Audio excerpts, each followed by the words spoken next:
and welcome to Gymnastics with Joy, the podcast that flips your perspective on gymnastics, where every athlete has a story and we're here to tell it. I'm Joy, and today I am joined by a three-time world champion, an Olympic silver medalist, an icon, a comeback queen, and one of the most influential names in USA Gymnastics today. I can't believe she's here, but she is. Please welcome the one and only Chellsie Memmel. Welcome. Thank you. Yes, Thank you. yes, of course. I'm delighted to have you. So, how's your day going? Has it been good so far?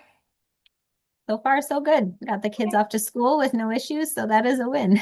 That's always a win. Yes, absolutely. Yes.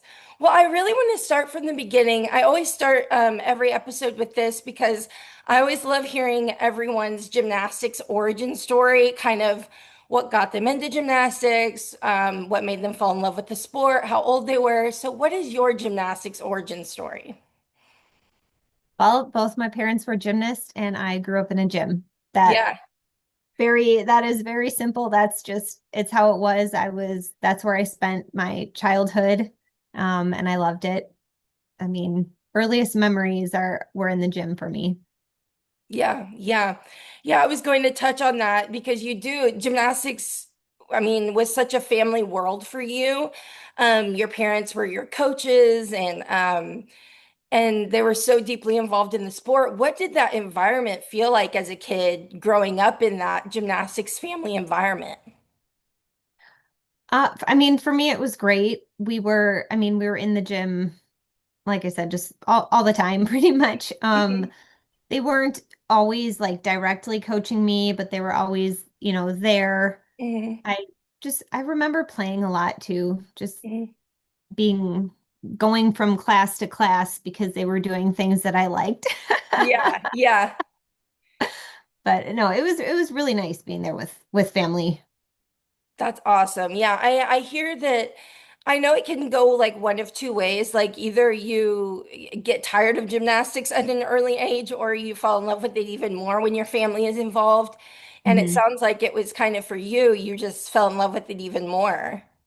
I did. Yeah, I was very lucky to find or just to be in an environment that I truly enjoyed and that I happened to be pretty decent at. Yeah, yeah, which, I'll which is say. which is really lucky. Yeah, definitely. What do you remember most about little Chelsea in the gym? Were you fearless? Were you a perfectionist? What were you like? Um, Fearless over perfectionist. I Mhm, was not the cleanest. It took me long to clean up my gymnastics, but I loved trying things. Um, Being on the tumble track, just there's so many like videos of me so young, just going back and forth on the tumble track of just, doing those skills and mhm. flipping. So that's a lot of what I remember. Yeah, and that hasn't changed. Not really. Not Yeah, really. I love that about you. I love that about you. What was your personality like as a young gymnast? Um, I don't know. I liked to be in the gym. I liked to be there. Mhm, Did really like to compete. I know I was competitive early on, like playing games, that you play in the gym. So mhm. it's competitive. Competitive. Yeah, I love that. Yeah. And that showed in your entire career because I mean, you were such an athlete that you knew was going to hit, and that competitive drive I think helped that, like you Mhm. just knew like when Chelsea goes up, she's gonna hit and we're good. Like that was just known as for your consistency and for your competitive nature. So that's cool that it was there from day one. What point did you realize that you weren't just good, but you were really good and maybe you would want to go to the Olympics and be a world champion and things like that? It's probably a two-part answer. So Okay. I knew when my parents decided to switch me clubs. Hmm. Um, and it was really hard and it was kind of devastating. I was like, you don't want me here.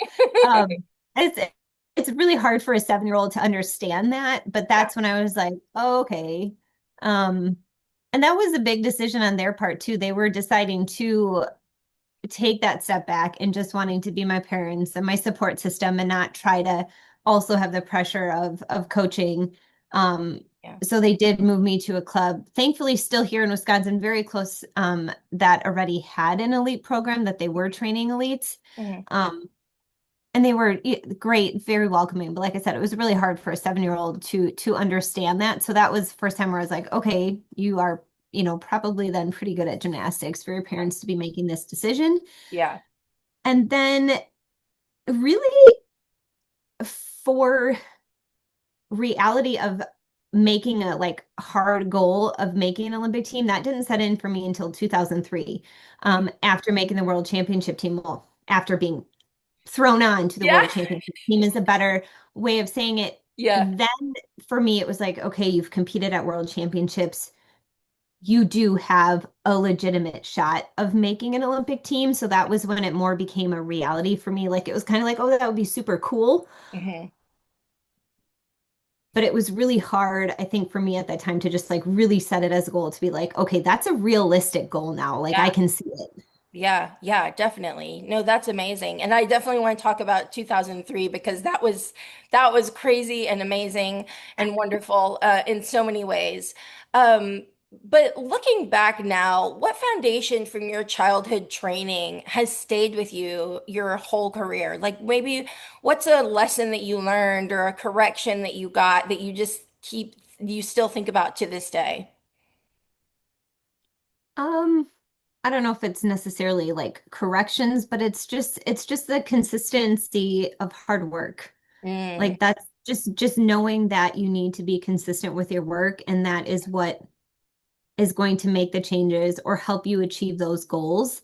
yeah, And it looks different when you're not doing a sport or just gymnastics anymore and having like life goals and outside like work goals.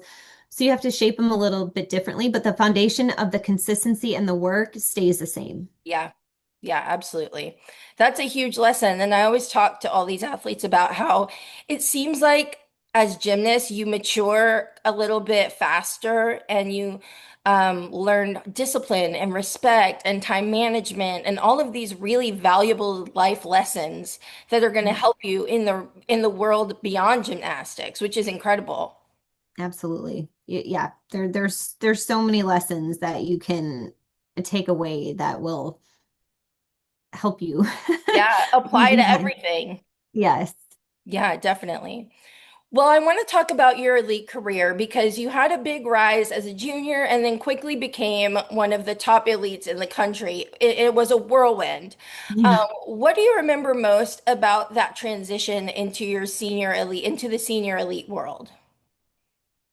Well, one that it was really fast. Yeah. Um, and that you can't, that's not like the path you can go anymore. I mean, I was lucky enough because of my age and how it laid out, you could turn senior when you were 15 if it was the year before the Olympics and you were age eligible.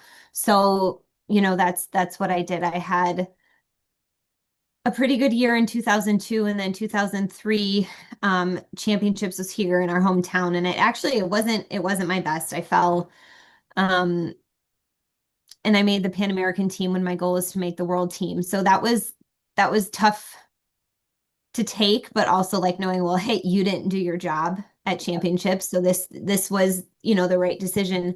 Um, so then very quickly just changed my mindset. Thank you, to my parents and my coaches being like, treat this Pan American Games like your worlds. It's a really cool experience. It's like a mini Olympic Games because you get the gear. It's with the USOPC. There's other sports. Yeah. So I was really, really excited about it. And we went down there and had very good competition personally and as a team, and then got the call Yeah.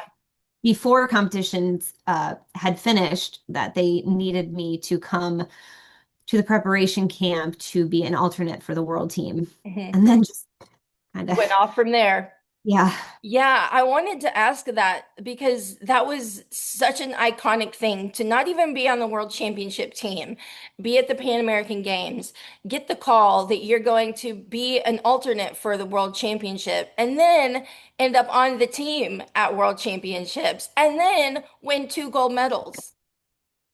That's wild. Wild. That's incredible. So walk me through because I mean in 2003 you were a big part of that team winning Mm. the gold for the first time there in Anaheim. So what did that breakout year mean to you? Because I know you were disappointed by not making the team in the first place. What did it mean to you to then help the team win a gold medal and then win a gold medal on the uneven bars? Yeah. It was a lot of emotions. And I always go back to too when I see the because it took a while to see some of like the broadcast of it, but Mhm. somebody had said like somebody needs to tell her she's at World Championships. And it was just like I didn't really have time to just like stop and think and take it all in. But Yeah, then when you look back, but all there are so many emotions that I did feel in that time because you don't want to make a team because someone gets hurt, and that's so hard yeah, to see. And then see your teammates get injured and then get so severely ill and then get injured. And it's just like, oh my gosh, like, can we just stop? yeah, yeah, It just felt like so, and it wasn't just felt, it was so many bad things had happened. So then yeah, when we get to the team final, it's like we aren't just doing this for us who are on the floor, we are doing it for all of our teammates who can't, who just yeah, legitimately can't. So that's a lot. It was a lot of emotion. yeah, Um, but I mean, obviously we all fueled it like the right way, like it brought us even closer together. And I think it just really fueled our performance, and elevated it just because there was, felt like it was a bigger purpose behind it. yeah, yeah, definitely. It's actually one of my favorite world championships to watch. It's a crazy world championships. Yes.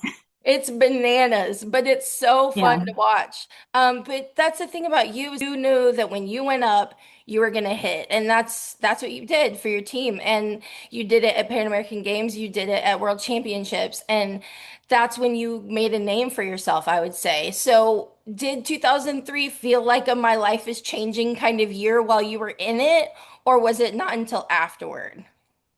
I feel like it was more after just because it happened so fast going from Pan Mhm, Am's to Worlds. And mhm. then, like I said, that's when I said after coming home, I was like, I have a legitimate shot of making an Olympic team Yeah, because of how Worlds went. And I did truly, each one like built up to a little bit more, but really feel how much I enjoyed competing as a team and for the team, yeah, versus just individually. Like they're both great, but competing for a team is even better. yeah, yeah, absolutely. And then, of course, in 2005, you became the first U.S. woman since Shannon Miller to win the world all-around title that she won back in 1994. What did that accomplishment mean to you? Because that was 2 years post world Yeah. champion, your first world championships, and I know that the Olympic Games in 2004, you were injured. So, what did it mean to you, 2005? So much. It was a lot. It was 2004 was tough with the timing of the injury, being named alternate, Yeah, um, making a coaching change after coming home from Athens. It was a lot. Um, so to be able to, turn it around, set my goal, um, for that competition, it for that Worlds, that was one of the very few competitions I had ever set a goal of winning. oh, Um, wow. my dad and I shook on it for a Oh, bet. Well, for the car, I'm sure you've seen it for the uh-huh. for my car. Um, because we were at assignment earlier that year in 2005. So that was one of the first, like I said, times I've ever like put a goal of being on the top of the medal stand because it's really hard to control the things and the Yeah, scores and all the things, but it that is what I did. So for it to work out how it did, um, was incredible. It was an amazing competition. Just, back and forth and coming down to the the wire. event. Yeah. Yeah, it was incredible. I mean, that's another meet that I love to watch. I'm a gym nerd, so I watch a lot of gymnastics all the time. I watch just over and over again. I have my emotional support gymnastics meets. 2005 is one of them. It would just seem like such a joyous experience for you. And like but the thing is like I've watched several different streams of it, and they always Mm. say like Chellsie Memmel is such a fierce competitor. Chellsie Memmel is such a fierce competitor. And you, yeah, you are, and you were, and that is what you became known for. Yeah. And so I think that that's really cool that of all the things that you can be known for, to be a fierce competitor, like that's pretty amazing. Yeah, I will take that. Yeah, yeah, it's true. What do you remember when you think of those 2005 worlds? What do you remember most vividly? Um, well, I can remember just like the feeling of seeing the final score come in and not seeing my name move. Oh, Like that was wild. Just seeing my yeah, name stay stay there. at the top. Yeah, Yeah, yeah.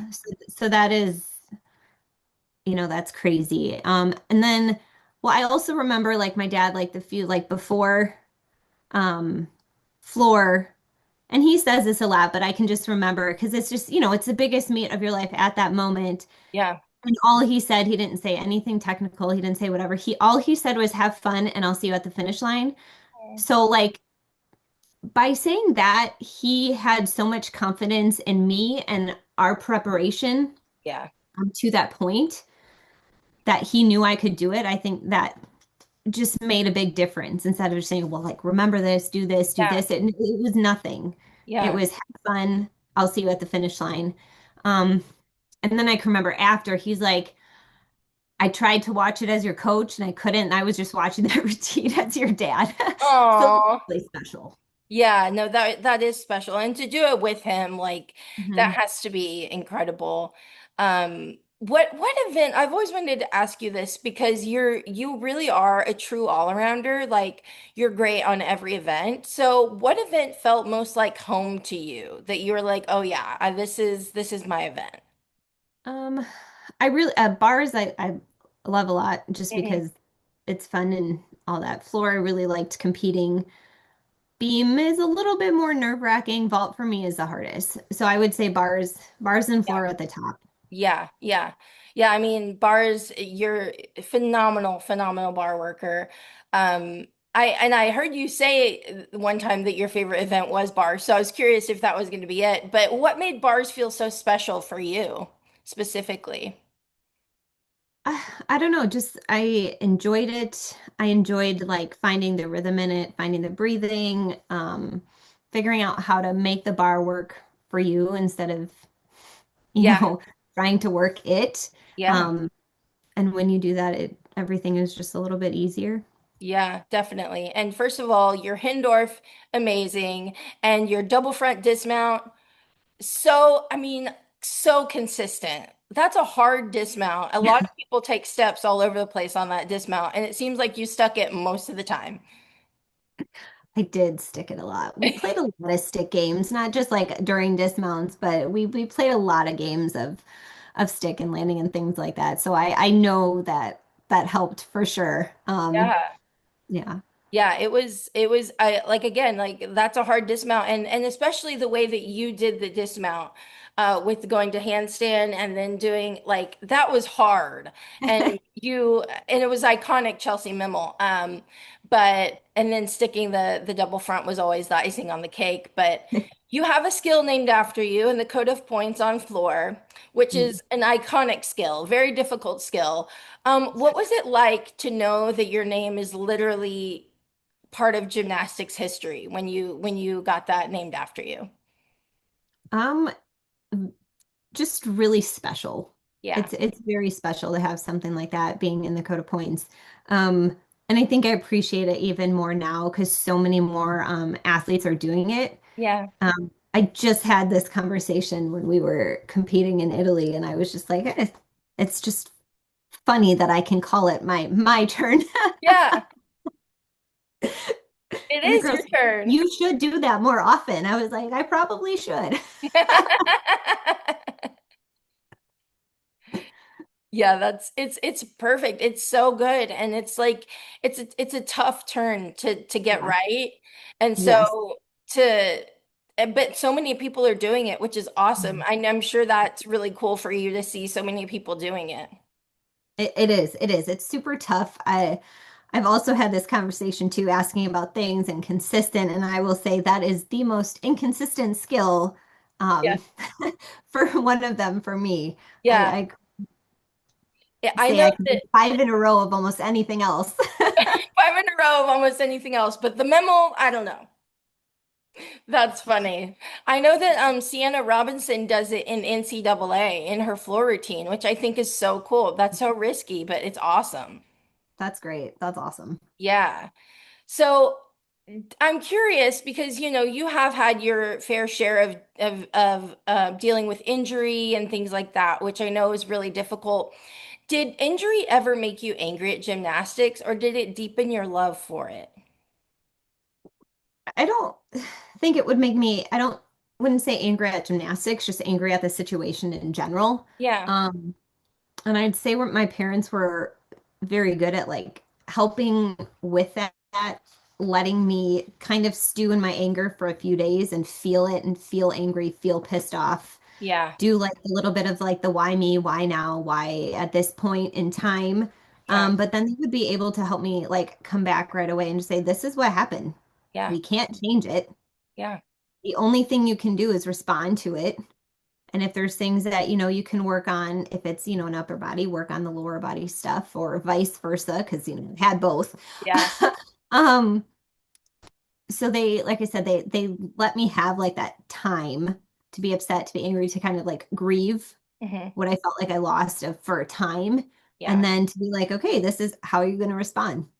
So that was, I'm very thankful for that. And then I'm also very, very thankful for my physical therapist, I've had the same one my entire career. So she was able to help me rehab from all of the major and minor injuries that I had, and just kind of going above and beyond and coming in the gym, seeing exactly what I needed and what I wanted to be able to do again, and coming up with the appropriate exercises and program, um, to make sure that I could. Right. I mean, I Yeah. can still consult with her. That's great. Yeah. To have that kind of relationship is so important and with someone that you trust too, Yeah. especially when you're coming back from injury. That's huge. Was there Mhm. ever a point where you truly considered walking away much earlier than you did? Yeah, in 2004, Okay. after, not quite making the team, and it was a weird place, a lot for a 16-year-old to kind of handle, Yeah. um, just trying to figure it out. It was in a weird place mentally and, physically too, because you're also growing and you're just like, well, I didn't quite make the biggest goal. Like, what do I do? Like, Yeah. do I do gymnastics? Do I not do it? Do I go back to level 10? Like, do I really, do I love it still? Do I still want to try to do these goals again? Because at that time, like 4 years feels like forever. Yeah. Yeah. Yeah. So that was one of the major times where it was just very much like I don't know what to do. Yeah. And I'm curious because to me you seem so resilient. And so I am curious how much of your career do you feel like was about resilience and not just results? A lot. Yeah. A lot of it was about resilience. There was, a lot of ups and downs. There were a lot of injuries, a lot of poorly, timed injuries. And I'm not going to say most, all of my best results came from out of the country and on international assignments. So it wasn't just like results based here. I wasn't winning everything here at Yeah. championships. I don't have any titles in the United States. Hmm. So I mean, I don't think you can say it's result based when you only have won some international titles. Very, very good ones. Very good ones. Yeah, I was gonna say. Yeah, but yeah, chasing that, but just definitely being resilient, Yeah. and just and loving what I do. Yeah. I think that's a huge piece, is Mm. loving what you do. I'm so curious about this. What is the hardest skill you've ever trained but not competed? Mm, Train is like hard, I guess, because I did the double layout full outs on floor. Hmm. Um, just very good at them. I just would start twisting early and they'd kind of freak me out a little bit. Gotcha. So that was, I would say, I guess that one was more hard, physic or mentally than physically. Hmm. Um, I mean, trying crazy things like trying the triple backs on floor, but I wasn't ever going to compete that. But Yeah, just trying things just to try them. I've tried double layouts off beam, same thing. You're not going to ever do it. yeah. I really enjoyed training the Raven double layout, the Dos Santos 2 on floor. Oh, But that didn't come till I was old. yeah, yeah, yeah. But that was a fun one to That's try. hard. It was hard. It was very, very hard. The first time I tried it, both my hamstrings cramped because I was, driving so hard. Yeah, Um, also learned, I also learned the double double late much later too after I had retired and come back. So that was really, really hard for me to figure out in my head because I'm a very visual. yeah, And I like to see and be able to visualize everything in my head before I do it. And that was one of the skills I had so much trouble with. So to finally figure that out, never compete at like it's fine, but to be able to figure it out was huge. yeah. No, definitely. Especially coming back. That's amazing. Well, I want to talk about Beijing because you made the 2008 Olympic team and helped the team win silver. What did it mean to you to finally be an Olympian? It meant a lot. It meant so many, years of hard work and having, that goal, especially after just missing out on it in 2004. Yeah, Um, to hearing your name, called to the team and get to call yourself an Olympian, um, is overwhelming. yeah, And then it's also like, I remember too, kind of a moment of panic, like, oh crap. Well, we got to go actually compete. Like, it's not just now about making it because you do put so much on like making the team. Mhm. Um, and then it's like, oh, We've there's actually still got more. a job to do. Yeah. Yeah, Yeah. So that's a lot. And then, but like going through processing and getting all of your Olympic gear, like that's another place where it just kind of sets in because you're not the only one there.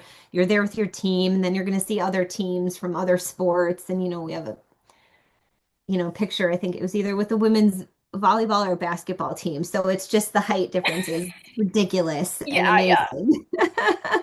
Yeah, I can only imagine what it's like to being an Olympian and like sharing the Olympic experience with the other athletes that compete in other sports too. That would be so cool to me.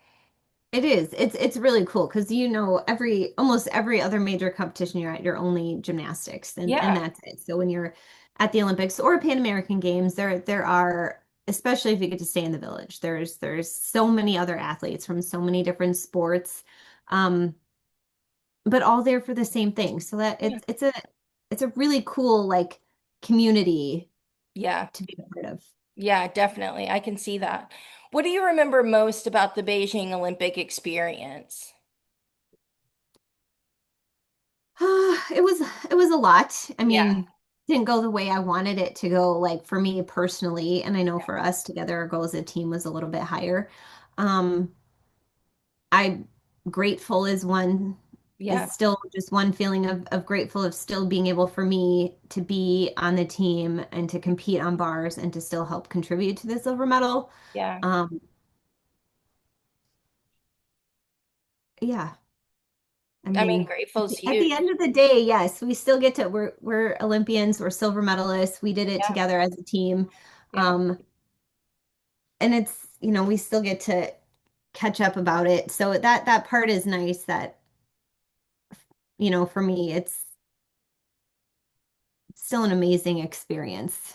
Do yeah, you wish things could have gone a little bit yeah, better? For sure, but now it's I mean, I've totally passed like the 100% acceptance and just grateful that I was able to live out that experience yeah. for myself and with my teammates. Yeah, absolutely. And I always say, like, I think gratitude is a huge piece in life to happiness and to feeling fulfilled. And so the way that you're able to look at it from a place of gratitude and be like, hey, didn't go exactly how I wanted it to go or the team wanted it to go, but like I'm so grateful that I am an Olympian, I am an Olympic medalist, and those are two things that are will always be true, you know? Yeah, for Yeah. sure. Okay, and then I want to talk about retirement and rediscovery because you officially retired from competitive gymnastics in 2012. Yep. And at that time, did you feel emotionally done, or was it mostly physically, or was it a combination of the two? Both. I just felt like ready because I felt so different than I did in 2008. So after coming home from Beijing, going on tour, I was in such a weird place physically and mentally and like I didn't know what to do with my life, and it was a place I didn't like to be in, and I feel like I did gymnastics like that first year again just because I literally didn't know what else to do. And then it turned into more. Like then I was fully committed again through 2012. So after that run, and doing that tour in 2012, I was just like, oh, this feels way better. I'm in a much better state mentally. And I felt fine physically, but I just felt like it was a good place for me to be like, I'm okay. I've Yeah. accomplished so many things. I don't really need to do anymore. Um, and it just, like I said, I was in a much better emotional and mental state to be like, I'm good. Yeah, yeah. That's huge. And I'm curious if you missed competing right away or did it take time? Because you are such a competitor. Yeah. It did take a little bit of time. Mhm. It was, I think I just missed the structure. Yeah. Like that, it's much easier to go through when you have a schedule and you have a structure and you have like a clear goal. So Hmm. that I think is one of the hardest parts to figure out. And that's why I think I struggled so much, obviously, in 2008. Hmm. Um, but having the gym, knowing I could always, be there and work there was huge. And I also was able to start judging right away. Hmm. So to have other things that I could do made that transition easier. Yeah. What did motherhood and adult life teach you that elite sport never could? Patience. Yeah, yeah. No, that's one. And just that there's so much more life outside of gymnastics. Hmm. And there's just so much more. Yeah. So much more when you are,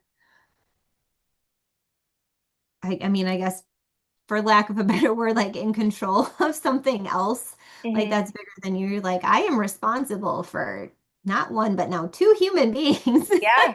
They need to try to teach them and help them guide them through life. So that is a lot more challenging than any gymnastics Yeah. And challenge that I've come patient. across. Yeah, and patience is huge in gymnastics too. I mean, you Mhm. have to be patient on the balance beam. You have to be patient in everything that you do. Even with like vaulting, you got to be patient. You got to think about if you're doing your Chenko, got to think about your round off before you think about, you know what I mean? Like one thing at a time. So I would think that learning that patience would have helped you in your comeback too. It did. It did for sure. And like I said, it just gave me a new appreciation for everything. And for me, like my life at during that comeback did not revolve around gymnastics. It was Yeah. something else that I did. Yeah. It wasn't all that I did, and it wasn't my sole responsibility.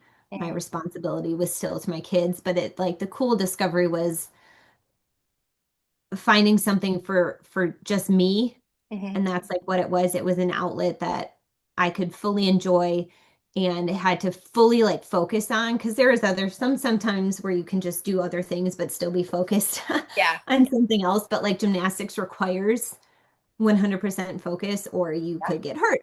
Yeah. So like to have that kind of focus needed gave me just like a really, it was just like I said, it was an outlet. And that just made me, I think, better all around.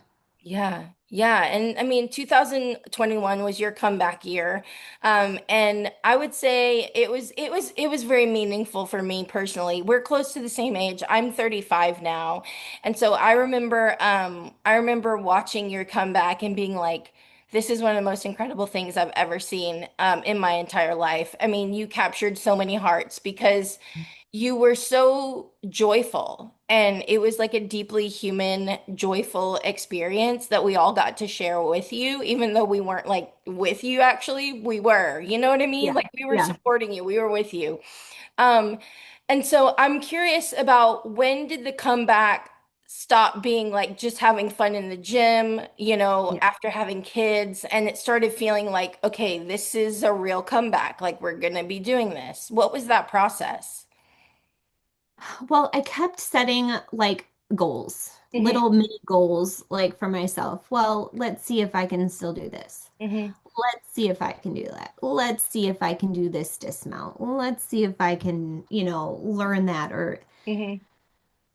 and it was the damnedest thing that I just kept doing it. It was like, okay, I did that. And then I had to think of another one that was like my sign that I should like stop. Like if I Hmm. couldn't do it, that's really kind of what I was waiting for. Hmm. And it it didn't happen Never because happened.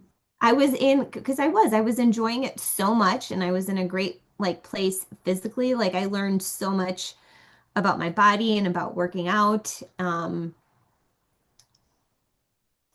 And that I when people ask you like what do you wish you can change about your career and I always say nothing because you can't. Like Yeah. you literally can't go back.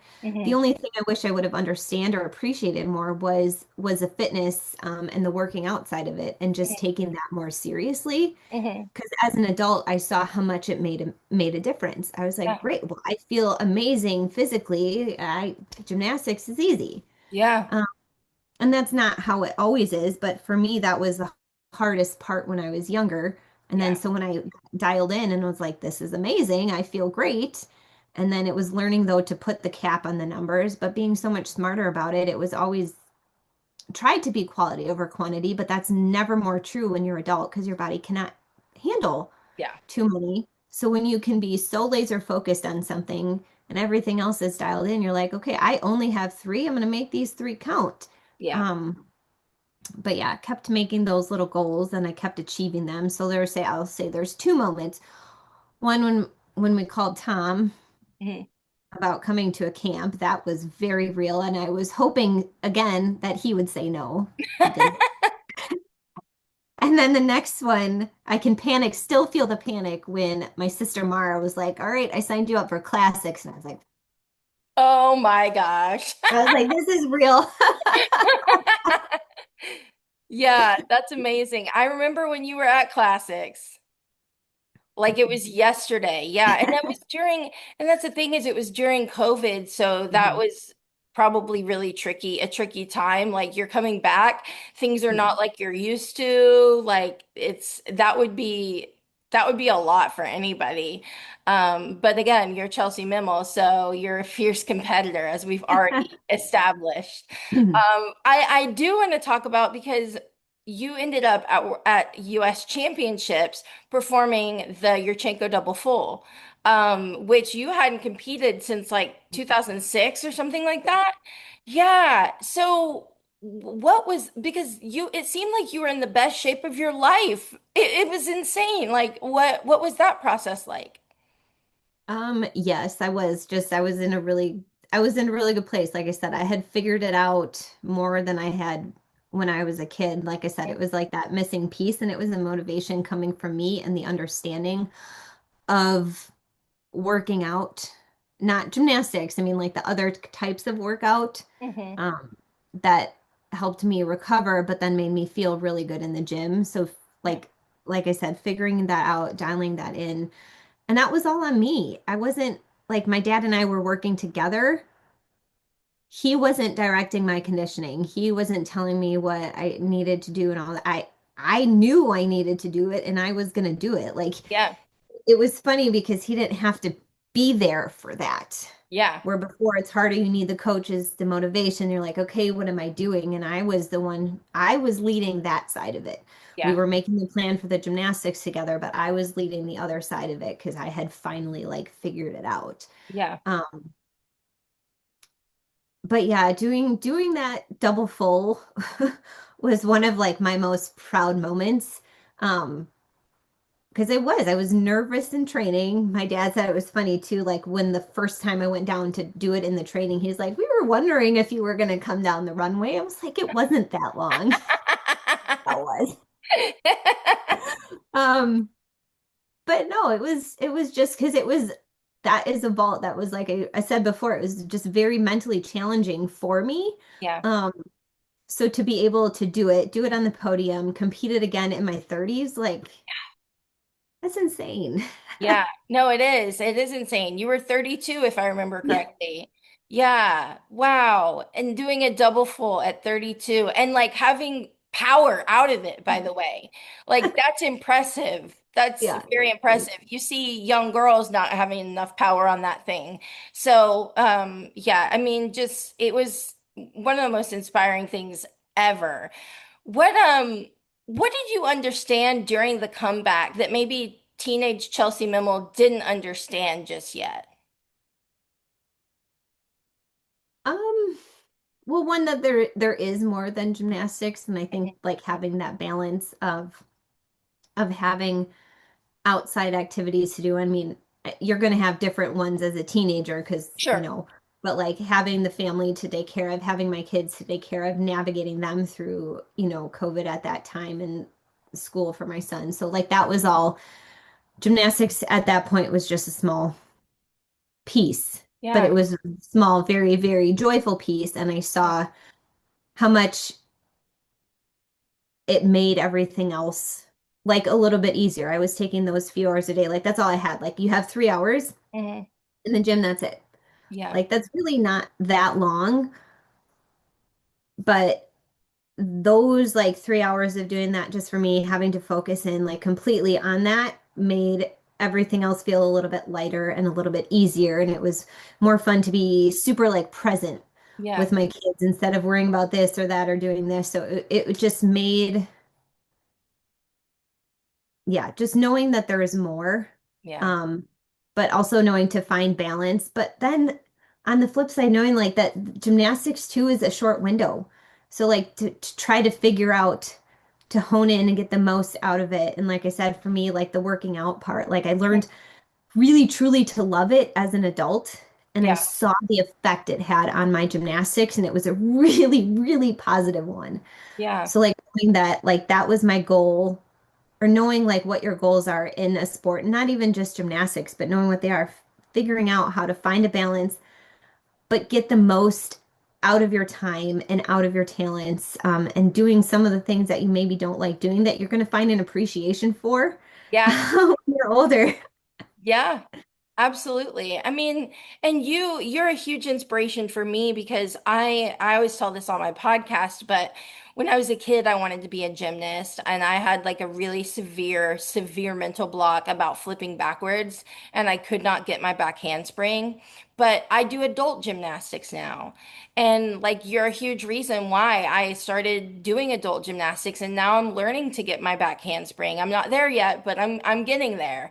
And so you were a huge reason for that because I would see you even after you retired from competition the second time, like I would see you're still in the gym. Even to this day, you're still in the gym. You're doing, Yeah, all kinds of games and you are a huge advocate for adult gymnastics. And I just want to thank you for that because it's the reason why I was like, oh, wait, no, I can do gymnastics too. Like I can start from no from scratch and build up and get a back handspring and heal that little girl that wanted to be a gymnast so badly. I can do that. So I just wanted yes, to you thank you for can. that.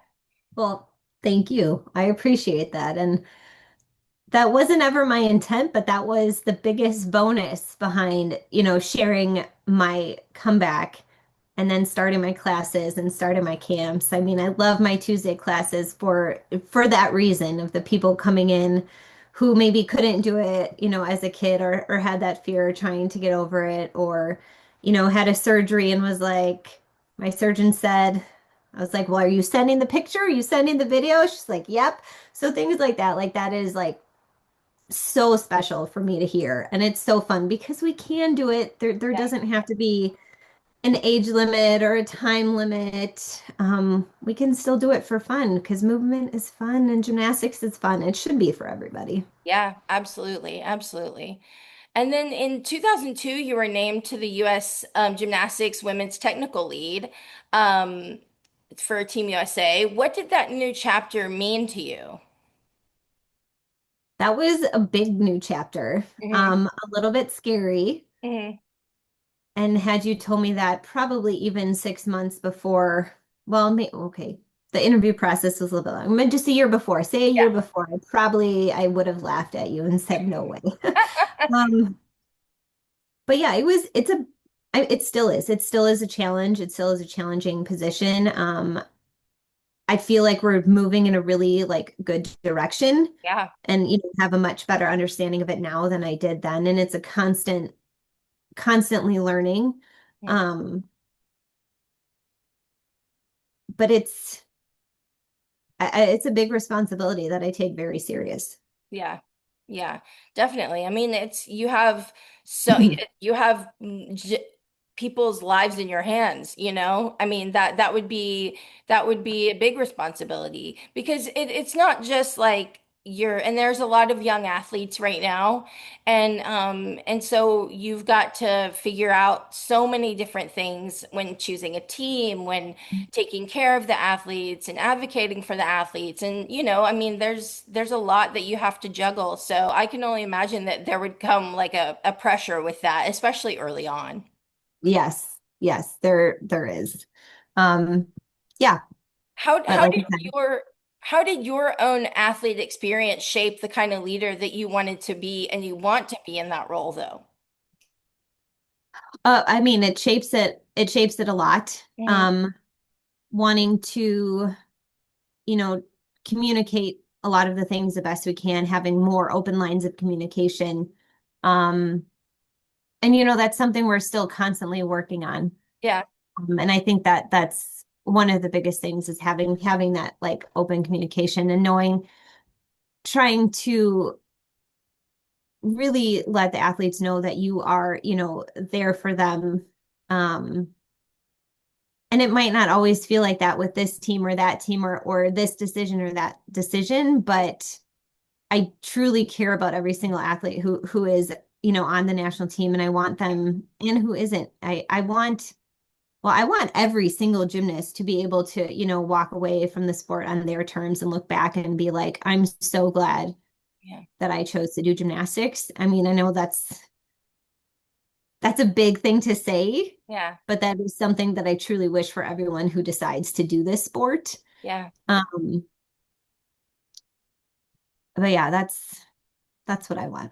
Yeah, yeah, no, that's a huge, I mean, the fact that you care about them as human beings is huge, because they're athletes, but they're human beings first and foremost.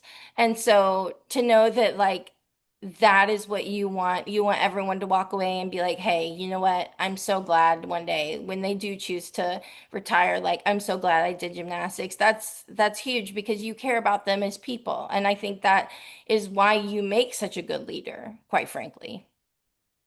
Thank you. I'm Yeah. trying Yes. Well, and I know there's a lot of learning along the way, but you're doing amazing so from much. my perspective. So keep going. Thank you. Motherhood became such an important part of your story, especially during your comeback. And what has becoming a mom changed? How has becoming a mom changed you as a person? Um, well, it kind of rearranges your priorities. Priorities. Yeah, yeah. Yeah. And it's again, it's a big, huge responsibility trying to like do your best, to navigate life and to do your best for them, trying to teach them all the lessons that you can. So that's it's a big priority shift. Yeah. Um, challenging and very rewarding. Yeah, I can only imagine. Do your kids do gymnastics? They do. They both Oh, do. fun. That's so fun. I love that. Your family has been such a huge part of your journey. I remember when during your comeback, the TV would like cut to your husband and your kids in the crowd. And Yeah, what does that support, what has that support from them meant to you, like during your comeback and even now? everything. Yeah. It wouldn't happen without them. Like, I mean, not my family, like my mom and dad, not my husband, especially in this last comeback. Like, if Mhm. I didn't have his support like fully, and he did, he embraced it. Embraces the little bit of crazy. That is me with gymnastics, but he embraced it. He pushed me, he listened, he helped me when I needed any kind of like recovery thing here. Mm, Super patient was the first one, there, at the competition. So without like that just support 100%, it wouldn't have happened. yeah. So that this comeback was not just me. It, Yeah. it was a village supporting me. Yeah, collaborative effort. I love that. Yeah. And that is how, quite frankly, it should be, like no one should be alone on an island when they're wanting to pursue their dreams. It does take a village so much of the time. I remember, even like Simone in Paris talking about how they were interviewing her and saying like, what has your village meant to you? And she's like, my village is all around this arena right now, and it's been a huge part of my comeback and my journey through this. And so, I think that's a huge piece for athletes is having family and friends and loved ones that are in their corner rooting them on. I think that's a huge part of success for people. Yeah, it is. Yeah. I know 100% it wouldn't have happened, without them. And it was really special too to have the kids in the gym with me, a lot of it to see, how much work it really takes Yeah. to pursue a goal. Yeah, absolutely. Well, we've talked a lot of gym, which I love. I could talk gym forever and ever and ever. But I also want to get to know you as a person because, like we said, you're a human being first and foremost. So I'm so curious what your coffee order is. I know that's so random, but what is your coffee That's order, okay. Chelsea? Oh, it isn't. I don't drink coffee. Well, you don't? Mm, Oh my no. gosh, I didn't know that. Okay, Yeah, no coffee for no Chelsea. Are you a coffee. tea person? What do you I do. drink? Yeah, no, I like tea. I don't like coffee. Okay, okay. My mom is the same way. She's actually not never drank coffee. She's not a coffee girl. I Mm-mm. feel like No. you either are like head on in, like love Yeah. coffee like me, or you just like don't love it at all. Mm-mm. Okay, that's an easy answer for you then. Yep. What does a self-care day look like for you these days? I know you've got a family, you're juggling your job and the gym and all that. So what does a self-care day look like for you? I am, well, I'm a homebody if, I can be. So Mhm. I do love being at home. I love like our house. If it's nice enough, I love to be able to get to walk outside. And if it's not walking outside, it's walking on my treadmill while reading a book because I like Mhm. to read a lot too. I'm not good at sitting and reading, which is why I like to, to walk on the To walk treadmill and read. and read. But it's usually some kind of activity. I do try to walk every day because that is self-care for me. Yeah, no, moving your body is definitely self-care.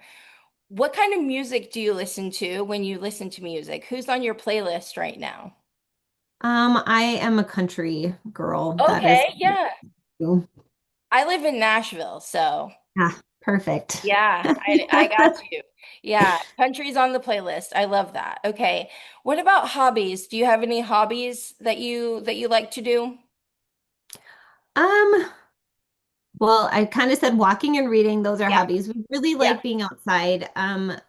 I also like to hike. We don't really have a lot of hiking here. Mm, Um, I well, lots of little things too. I mean, I don't I don't do a lot. I don't have a lot of time. yeah, I yeah. know how to crochet, which is really fun, but the last thing I Ooh, made, that was over a year ago for my sister for her new daughter. So I mm, made, hats and stuff. cute. But for her, I'd like to say gardening, but I'm not very good at it, but we try every year. Do you have a garden? We do, yes, yes. My Oh, husband okay. did. He tilled us a garden, but like I said, If that's like here, I'm probably like here for nothing, but I try.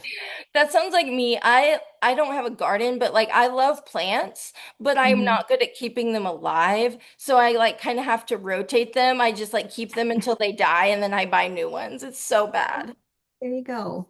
It's I so do bad. like to cook because that was I mean, it's been longer now, but that was a more recent like Yeah. learning to cook, appreciating to cook. So I do enjoy like cooking and finding new recipes.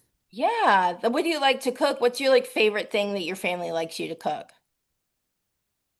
Mm, I'm trying to think. I try new recipe. Well, some of the I do. Well, family is a tough word because sometimes my son doesn't like all of the things. But one of the Sure. things is like a garlic beef stroganoff. But Ooh, then for like a family gathering, I do a butternut squash mac and cheese, which is really, really good. And that's that usually a sounds hit with amazing. family. Hmm. Yeah, that sounds amazing. A butternut squash mac and cheese. Wait, I might have you to give me the recipe for that. That sounds amazing. It is amazing and I highly recommend it. Yeah, okay. Well, I actually just got into cooking as well because for the longest I always thought I was bad at it, so I just didn't try. But I'm like, Joy, you're never going to be good unless you do try. And so I started getting into it now, and now I actually love it. It's like once you get into it, Hmm. it's becomes easier, I feel Yeah. like. Yes, it does. Okay, well, we've reached the final questions. These are the questions I ask every guest. It kind of shows how you're alike, how you're different. But what is a gym sound or noise that you love that's like ASMR to you in the gym? Really just a gym that's like full, just like the noise of the kids and everything. Also Yeah, just like a really solid like beam landing that you know the yeah, skill is just on. Yeah. yeah, absolutely. I love a triple series too, like with the rhythm of it and stuff. Mhm. Yeah, that's a good Yeah. one. What is a gym sound or noise that you hate that's like grating to your ears when you're in the gym? If you drop like a springboard instead of just kind of placing it down, I Not a yeah. fan. Yeah, No. no. Okay, good one. What brings you to life creatively, spiritually, or emotionally? Well, being with my kids and husband, like Yeah.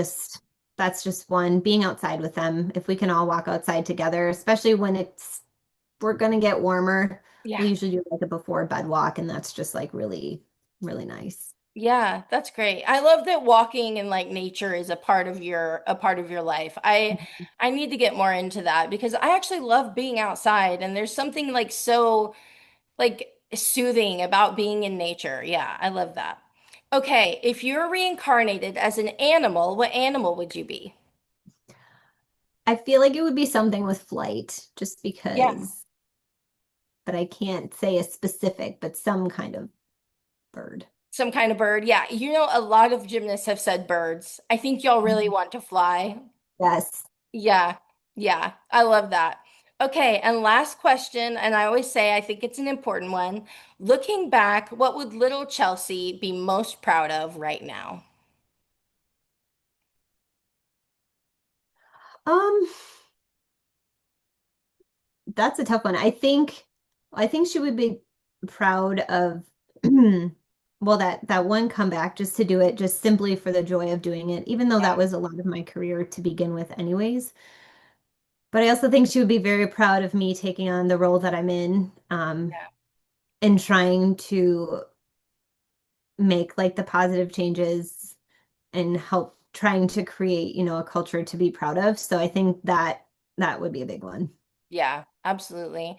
I say every episode it's so important to make our young selves proud because like kids are so smart. Like kids know everything. Like kids know so much. And so if we make our young selves proud, we're doing something right, which is one reason why I started back doing gymnastics because, Yeah. like that little girl wanted to be a gymnast. She wanted to get a back handspring, and I'm going to get that back handspring, you know? I want to see a video because I Yeah. believe in you. Thank you. Thank you. I'll send you a video for sure. Well, thank you so much for coming on my podcast, Chelsea. I really enjoyed talking to you. Thank you. Thanks for having me. This was great. Yay, I'm so glad you enjoyed it. Truly, you are an icon, a legend, I mean, you are on my gymnastics Mount Rushmore. Quite frankly, you are one of the best of all time. And I know you say you don't have any wins in the US. You don't have any titles in the US, but it's harder to get titles outside of the US, quite frankly. So I think we'll, take those wins for sure. You're one of the Yeah. GOATs, no lie. So thank you so much for this conversation, for your vulnerability, your honesty, and just for what you do for the sport of gymnastics, for adult gymnastics, for young people, for gymnastics as a whole. It really means a lot. Thank you. Appreciate that. Yeah. All right. I'll talk to you later, okay? Sounds good. Thank you. Bye. Bye. Tumbling, tumbling away.